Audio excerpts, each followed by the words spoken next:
Hey, Christina K here from writeyourbestbook.com.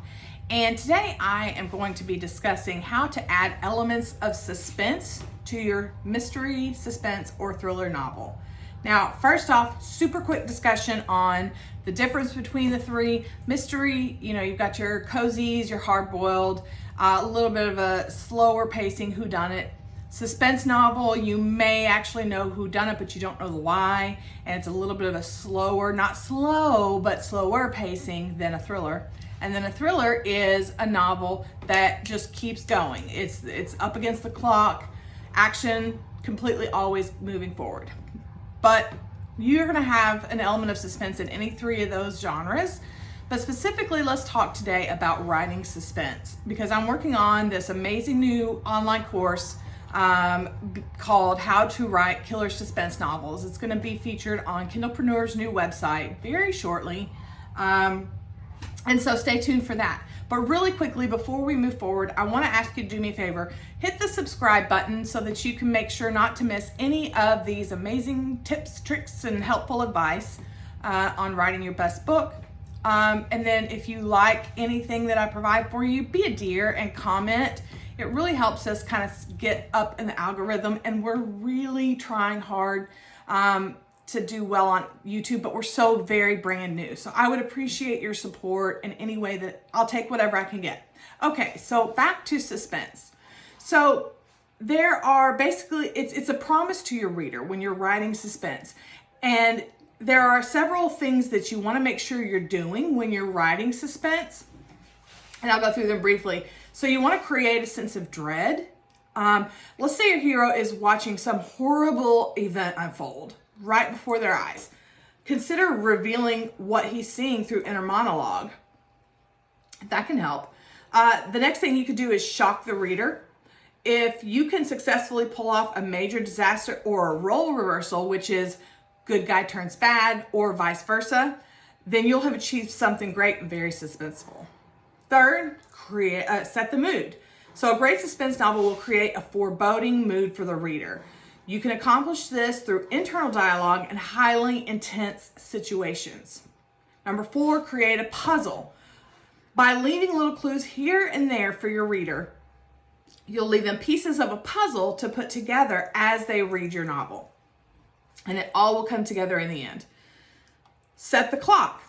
This is where you want to have the hero racing against time or some theoretical ticking time bomb. The pressure of time constraints will naturally add a sense of dread. And then finally, create anticipation. A well-written suspense novel will have the reader flipping the page to find out what happens next, no matter how early in the morning or late at night it is. And you can accomplish this by hooking them at the end of each scene or chapter. Okay, so there are also some devices that you can use, some plotting devices you can use that are very popular with suspense and are very effective in suspense novels.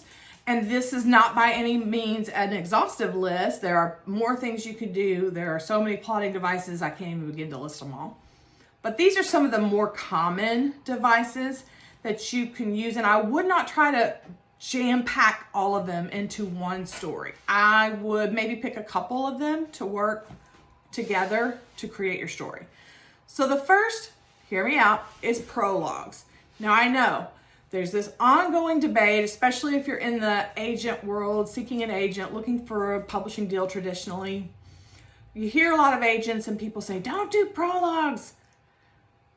I've talked to so many agents, and I have friends who are agents, and I've had this conversation ad nauseum, guys, with them. And basically what it all boils down to is it's not the prologue that's the problem.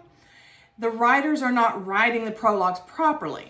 However, if you write a proper prologue, then prologues can actually serve as a wonderful device in suspense novels, as it can set the mood for the rest of the story and give us a little sneak peek into what's to come.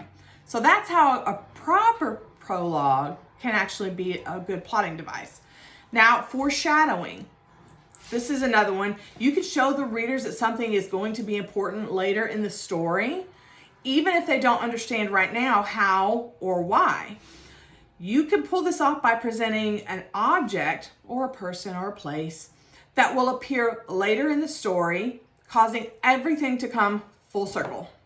You can also use vague narrative to allude to something that will happen in the future. Flashbacks. Okay, this is another tricky device because if you don't do a flashback properly, that can be a big mistake.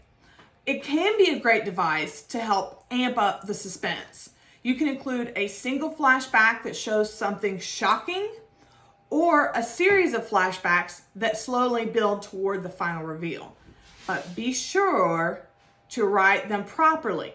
Make them concise and easy to follow, and don't confuse the reader or the timeline with too much back and forth.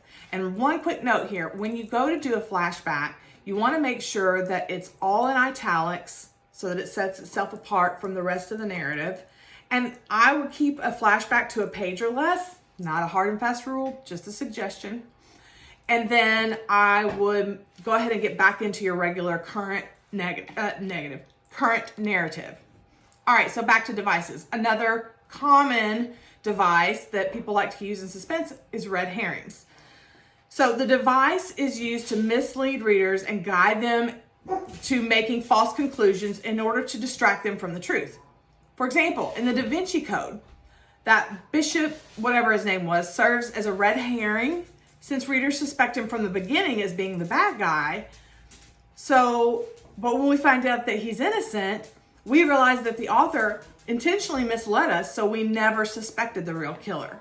That's a red herring. Finally, physical danger.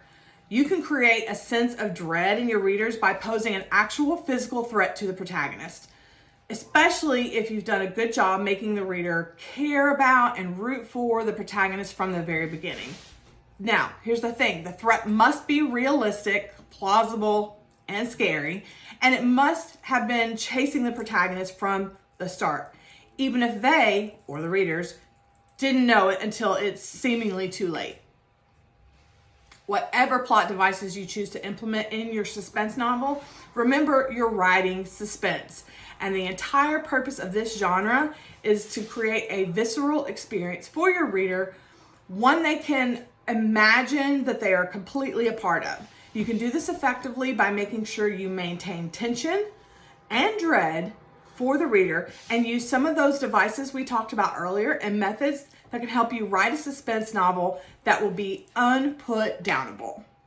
And that is all for this episode. Thank you for tuning in. If you wouldn't mind, please follow us on Facebook, Instagram, Pinterest, TikTok, all at Write Your Best Book, and we will follow you back. And in the meantime, talk soon and go write your best book.